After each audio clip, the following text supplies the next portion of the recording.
Hello everyone, this is Himanshu Agrawal and welcome back to our YouTube channel. So today we are going to start our exercise 1.3 question number 1 and 2. So let's start with it. And if you are new to this channel, let me tell you that here in the channel you will be getting all CBSE updates. Quick solution to NCERT. Yes, we are going to focus on NCERT first. As you know that in CBSE board exam, more than 80% we have weightage of NCERT, means the topics will completely based on it.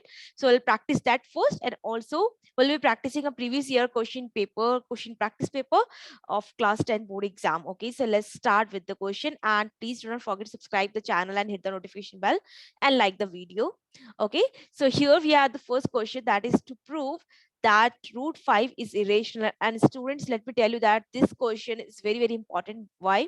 Because for sure you will get one question from this exercise. Okay, maybe the digits are little different, maybe under root 5 it can come like a proof root 3 is irrational. So the process is going to be exactly the same, only that digits are going to vary. Okay, so please pay attention to this question, to this exercise I will say, because it has high weightage in the exam. So let's start with it. So हमें क्या proof करना है, root 5 को irrational proof करना है. सो इस type के जो भी क्वेश्चंस होंगे आपको करना क्या होगा, उसमें पहले आपको उन नंबर्स को लेट करना होगा एज एन रेशनल नंबर. ठीक है, हम रेशनल नंबर लेट करेंगे और पूरा प्रोसेस फॉलो करेंगे.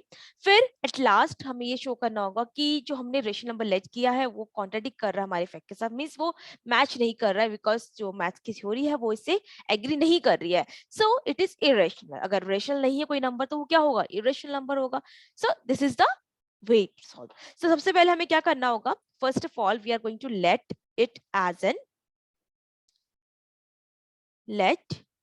under root 5 is rational. ये हमारा होगा पहला स्टेप. आप इसकी अगर थ्योरी समझ लोगे तो आपको थ्योरी में बच्चे बहुत ज्यादा नर्वस फील करते हैं, like chapter 1 is complete of theory, right. सबको थ्योरी बहुत लिखनी होती है, बट अगर आप समझ के लिखोगे देन आपको लर्न करने की या रोट करने की उसकी जरूरत नहीं पड़ेगी. सबसे फर्स्ट आपको ये लेट कर लेना है. ठीक है, अब ये रेशनल है तो what is the definition of the rational number? It is just simple that any number which can be written in the form of p by q, है ना, जो p by q की फॉर्म में लिख सके. And जहाँ पे p and q क्या होता है, को प्राइम नंबर्स होते हैं जो कि और हम डिवाइड नहीं कर सकते, फॉर एग्जांपल 2/3. सो इस तरीके के नंबर्स को हम क्या बोलते हैं, रेशनल नंबर्स बोलते हैं. ठीक है, सो हम क्या करेंगे अगर ये है, so we can write it as, so under root 5 can be written as a divide by b, where a and b are co-prime. This is very important to write. And b not equal to 0. ये बहुत important condition है rational number की, और आपको ये लिखना भी बहुत जरूरी है, क्योंकि इसी पॉइंट के बिहाफ पे हम अपने अज्यूम जो हमने अजम्पशन करी है उसको रॉन्ग प्रूफ करने वाले हैं. ठीक है, सो ये वाली लाइन बहुत ज्यादा इंपॉर्टेंट है.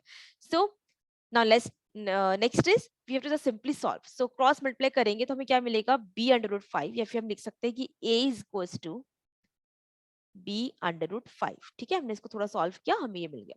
क्रॉस मल्टीप्लाई कर दिया, जस्ट यहाँ पे 1 लिया, क्रॉस मल्टीप्लाई करा, तो a is equals to b under root 5. ठीक है, नाउ स्क्वायरिंग बोथ साइड. अब स्क्वायरिंग बोथ साइड करेंगे, then what we will get, we'll get a square is equals to b square of root 5 का square कितना हो जाएगा, 5 हो जाएगा. इसको हम थोड़ा सा अरेंज में कैसे लिख सकते हैं, अरेंजिंग करके हम लिख सकते हैं इसको 5b स्क्वायर. ठीक है, थोड़ा सा वेल मैनर्ड में हम इसको लिख सकते हैं. इतना हो गया. सो this what it indicates that a square is divisible by 5. ठीक है, क्यों? क्योंकि मैं इसको लिख सकती हूँ ना इस तरीके से, जस्ट रफली मैं बता रही हूँ. अगर a square is equals to 5b square है, so I can write a square divide by 5 is equals to b square. इस 5 को अगर मैं लेफ्ट हैंड साइड में वापस लाऊंगी, so it will go under denominator, right.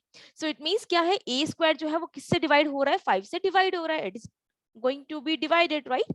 अगर a स्क्वायर 5 से डिवाइड हो रहा है देन डेफिनेटली a भी क्या होगा, 5 से डिवाइड होगा. फॉर एग्जाम्पल 4 क्या है, 2 का स्क्वायर है. चलो कुछ बड़ा नंबर ले लेते हैं. For example let me take a number, let's say 16. Okay, 16 is square of 4. ठीक है, 16 is square of 4, so I can write 4 square. मैं कह रही हूँ कि 4 स्क्वायर जो है वो 2 से डिवाइड हो रहा है. ठीक है, alright, that is 16 is dividing by 2. So I can also say that 4 is will also be dividing by 2, right? अगर कोई किसी नंबर का स्क्वायर अगर किसी नंबर से डिवाइड हो रहा है then वो नंबर अपने आप में भी क्या होगा, उस नंबर से डिवाइड हो रहा होगा। सो ये तो रही एक एक्सप्लेनेशन वाली बात, आपको ये सब कुछ शो नहीं करना उसमें, ठीक है। तो ये मैंने सिर्फ एक्सप्लेन करके बताया जो हम लिख रहे हैं वो क्यों लिख रहे हैं। All right, so next step हमारा क्या आएगा, हमने बस ये मेंशन करना है that it implies that a square is divisible by 5। a square 5 से डिवाइड हो रहा है, therefore a is also divisible by 5। Correct, correct है इतना। अब हम इस टर्म को जो भी हमने ये प्रूफ किया है, इसको पहले हम इक्वेशन 1 लेट कर लेते हैं, और इसको हम चाहो तो स्टेटमेंट को नोट कर सकते हो किसी इक्वेशन में, अदरवाइज नो नीड, ठीक है। ये हमने एक पॉइंट प्रूफ कर दिया कि हाँ a जो है वो 5 से डिवाइड हो रहा होगा। अगर a 5 से डिवाइड हो रहा है, so I can also write that a will be equals to 5c, where c is any integer, जहाँ पे c कोई भी एक इंटीजर है, ठीक है। क्लियर हुआ, क्योंकि a क्या है, 5 जो है वो फैक्टर है कहीं ना कहीं a का। सो 5 मल्टीप्लाई में कुछ नंबर हो सकता है, जहाँ पे हमने c लेट कर लिया, c1 भी हो सकता है, 2 भी हो सकता है, एनी नंबर, कोई भी इंटीजर हो सकता है। Now again squaring both side, हम फिर से स्क्वायरिंग बोथ साइड करते हैं, तो हमें क्या मिलेगा, a square is equals to 5c का whole square. Okay, now from equation 1, value of a square is 5b square, so I can write 5b square will be equals to 5c to the whole square, correct? So I can also write it as 5b square is equals to 5 multiplied by 5c square, 1 5 will be cancelled out with this, so answer will be b square is equals to 5c square। अब देखो ये question number 2 हो गई। Now again जैसे कि हमने question 1 में क्या प्रूफ किया था, इस इक्वेशन के बिहाफ पे हमने लिखा था ना कि a square is divisible by 5, so in the same here in the question 2 we can write it as b square is divisible by 5, okay, therefore b is also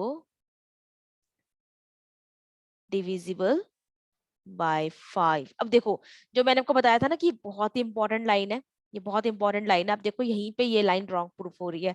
कैसे, हमने क्या लेट किया था, वेरी स्टार्टिंग में हमने late किया था कि √5 को हम a बाई बी के फॉर्म में लिख सकते हैं, जहाँ पे a और b जो है को प्राइम नंबर है, मतलब a और b में कोई भी कॉमन फैक्टर नहीं है। बट यहाँ पे हमने देखा कि a का एक फैक्टर है 5 और b का भी फैक्टर 5 है, इसका मतलब क्या है, 5 क्या हो गया, कॉमन फैक्टर हो गया a और b का। अब यहीं पे हमारा कॉन्ट्रडिक्शन क्या हो जाता है, रॉन्ग हो जाता है। सब हम इसको कैसे नोट करेंगे वो देख लो। थ्योरी थोड़ी लिखनी जरूर पड़ेगी, बट स्टूडेंट्स बिलीव मी ये थ्योरी बहुत इजी हो जाएगी अगर आप इसको समझ के लिखोगे, ठीक है। So let me change the colour, थोड़ा सा मैं कलर चेंज करते हैं ताकि आप इसको विजुअलाइज कर सके। I think this will go. So I am writing here the contradiction fact. चलिए मैं यहाँ पे लिख देती हूँ। Okay, so after this what you have to write, that I'm going to write here. So now from equation 1 and 2, 5 is a common factor of a and b, okay, which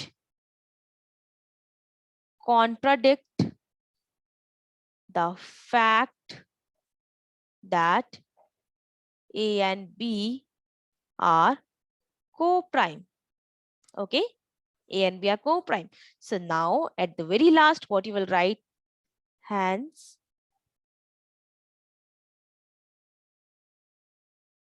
this contradiction occur due to our wrong assumption। हमने क्या किया होगा, कुछ गलत late किया होगा इसीलिए। hence or we can say therefore √5 is irrational, ठीक है, and this is proved। All right, so this is one part। ये क्लास पार्ट का हमने सॉल्यूशन दिखाया है। Clear? So in this way we can do. All right, so अगर digits चाहे √5 की जगह √3 आ जाए, तो जहां जहां आपने 5 यूज किया वहां 3 यूज करोगे। Language is going to be very very simple and this is only the language. इसमें कुछ भी आपने बहुत ज्यादा हाईफाई इंग्लिश का यूज नहीं किया। So the students who are facing a issue with the English while writing the theoretical part, so this is very easy. Okay, so now let's move to the second part, to the second question. Okay,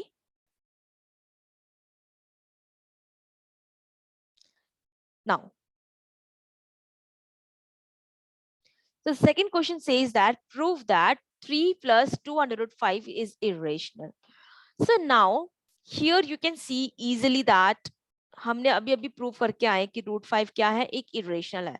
सो बच्चों अगर ऐसा वाला question आएगा, so it can come in 2 marks question, because ये वाला question थोड़ा सा easy हो जाता है प्रीवियस क्वेश्चन के भी। अगर आपने प्रीवियस क्वेश्चन को समझ लिया, then this question is just a cup of tea for you. Okay, so हमने क्या करना है यहाँ पे, बहुत ही सिंपल है ये वाला क्वेश्चन, बहुत ज्यादा इजी हो जाएगा प्रीवियस क्वेश्चन से। ठीक है, सो ध्यान से देखना, दोनों ही क्वेश्चन बहुत इंपॉर्टेंट है।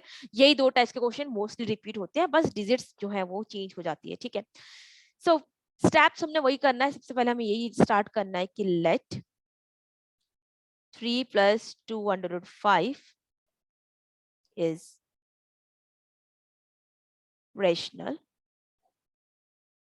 So 3 plus 2 under root 5 can be written as a by b, right?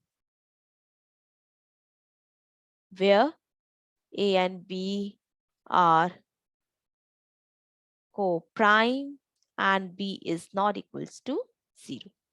Same theory है, सेम सब कुछ चल रहा है। अब आपको क्या करना होगा, जो रूट वाला नंबर है, जैसे √5 है यहाँ पे, उसको एक तरफ अकेला रहने देना है, बाकी सबको दूसरी तरफ शिफ्ट करके इसको अरेंज करना है। बस इतना करना है and your question is solve. So हम क्या करेंगे, हमें √5 को अलोन करना है ना, तो पहले हम 3 को उधर ले जाएंगे। So it will be like 2 under √5 is equals to a divide by b -3। इसको थोड़ा सा सॉल्व करते तो हो जाएगा a -3b अपॉन b। ठीक है, यहाँ पे क्या है 2 under √5।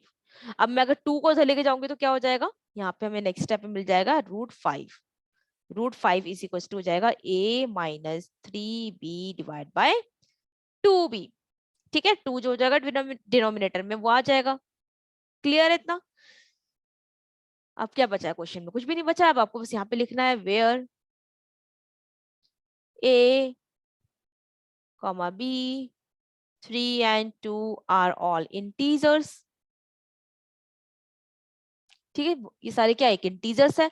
अब मैं कलर चेंज कर देती हूँ because theory main theory start हो रही है। So now you will write therefore जो a -3b अपॉन 2b है, ये क्या हो जाएगा, इज रेशनल।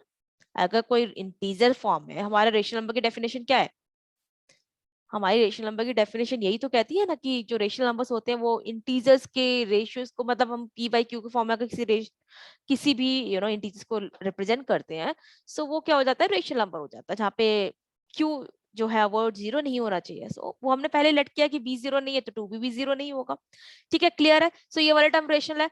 अगर इक्वल्स टू के दोनों तरफ जो भी होता है वो आपस में क्या होता है, सेम प्रॉपर्टीज को फॉलो कर रहा था, तभी तो वो इक्वल है ना आपस में। सो अगर राइट हैंड साइड वाला पार्ट सारा रेशनल है, सो लेफ्ट हैंड साइड भी क्या होना चाहिए, रेशनल होना चाहिए। सो देयरफॉर √5 भी क्या हो गया, रेशनल हो गया। हो गया नहीं हो गया? सही बात है ना भाई, दोनों तरफ अगर हमने इक्वल्स का साइन लगा रखा है, ठीक है, हम कह रहे हैं कि this is equal to that, it means both are equal, both have an equal properties. So अगर राइट पार्ट हमारा रेशनल नंबर है, सो लेफ्ट पार्ट जो कि √5 है वो भी क्या हो जाएगा, रेशनल हो जाएगा। बट क्या ये ठीक है?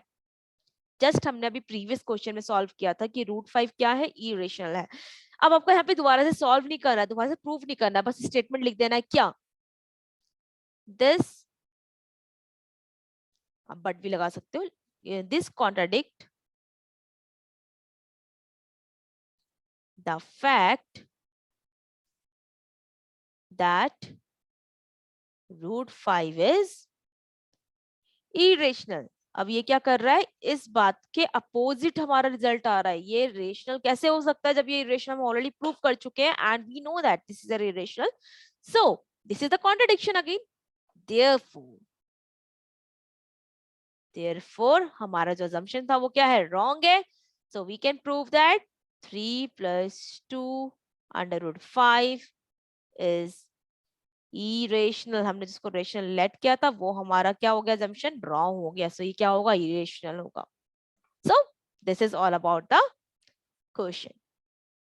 So I hope you understand all these two questions. We'll be moving on the last the third question, उसको हम अगले session में करेंगे.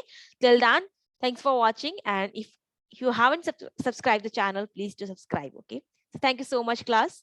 Thank you so much.